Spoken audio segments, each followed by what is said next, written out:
Bonjour. Présentez-vous. Monsieur Tibou Kabara, ministre d'État, conseiller personnel du chef d'État de la Guinée, professeur Alpha Condé, et par ailleurs ministre de l'Industrie et des PME. Aujourd'hui, c'est la deuxième journée et la fin des travaux de la toute première réunion du comité de suivi de la vidéo. Que retenir?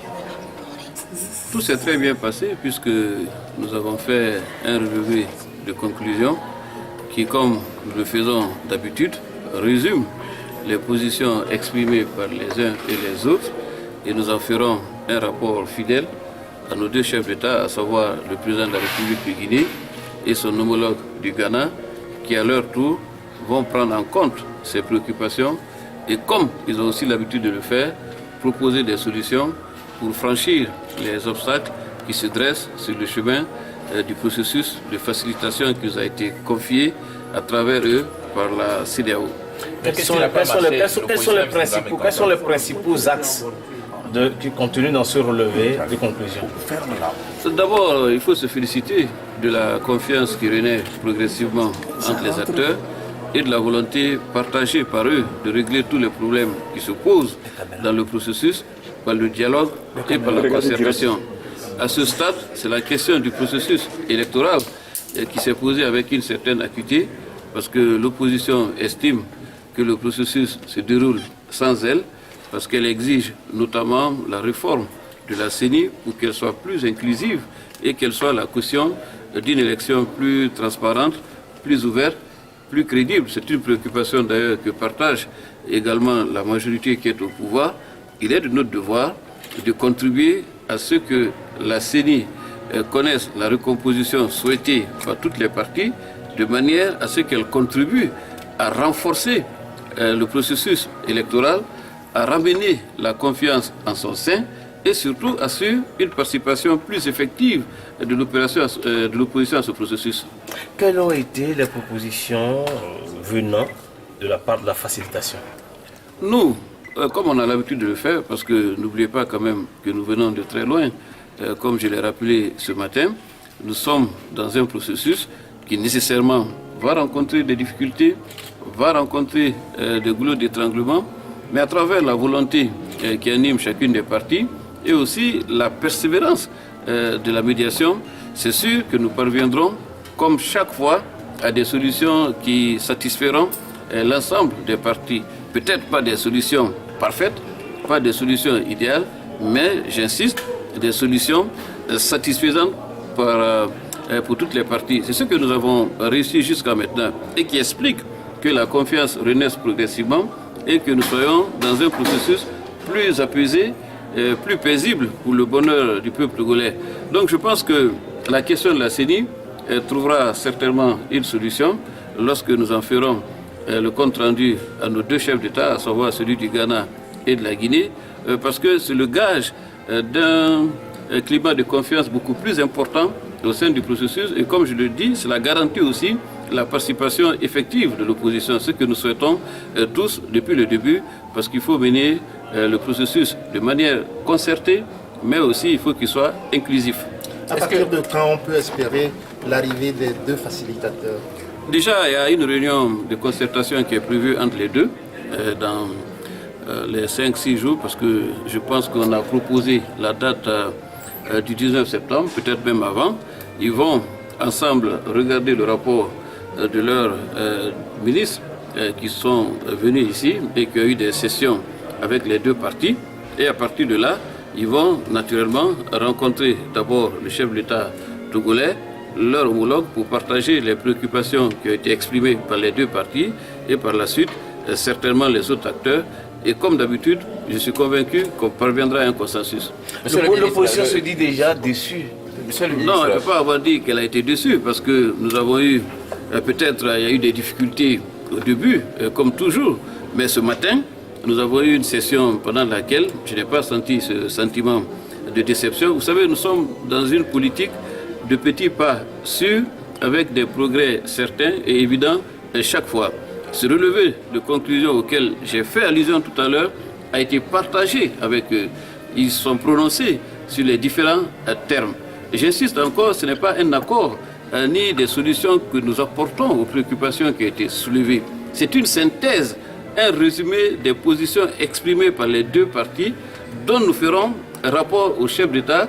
C'est à partir de ce moment maintenant qu'on peut parler de solutions ou de propositions de solutions et d'avancer dans le processus. Donc il n'y a pas lieu d'être déçu puisque c'est cette méthode de travail qui a été retenue.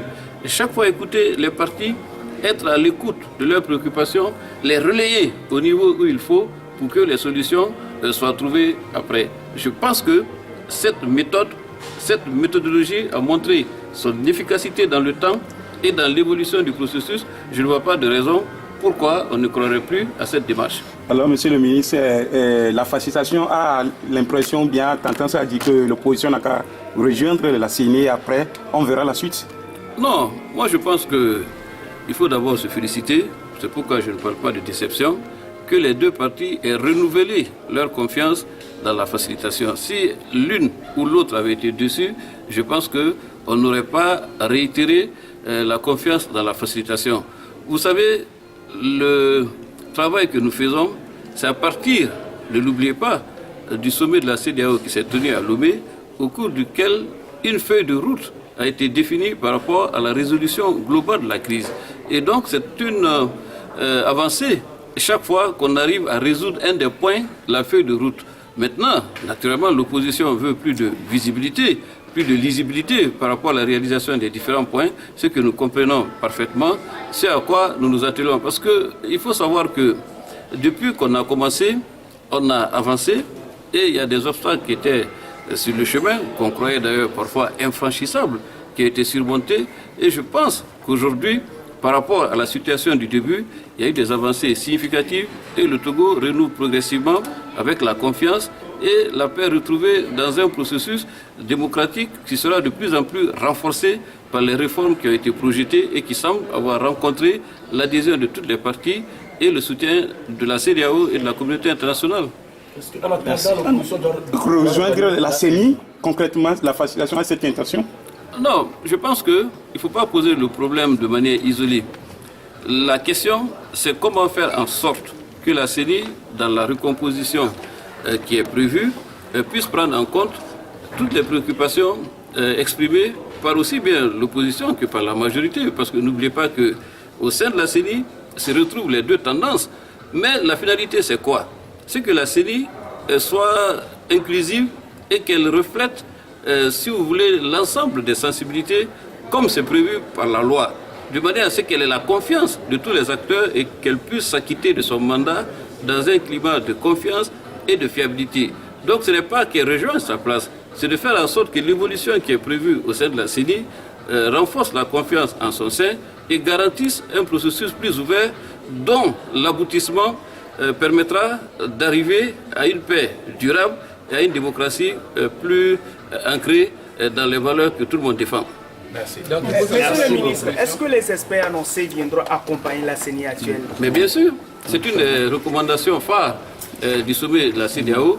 Et d'ailleurs, la commission qui appuie la facilitation dans la mise en œuvre de la feuille de route a fait le point de la situation et nous pourrons vous faire une copie du relevé de conclusion dans lequel les actions entreprises par la commission de la CEDEAO apparaissent clairement et laissent supposer la mobilisation d'experts, aussi bien pour la mise en place d'un fichier fiable que pour l'assistance technique à la CENI pour que les opérations qu'elle doit faire se déroulent dans un esprit de confiance, mais aussi de régularité pour garantir justement la fiabilité de l'ensemble du processus.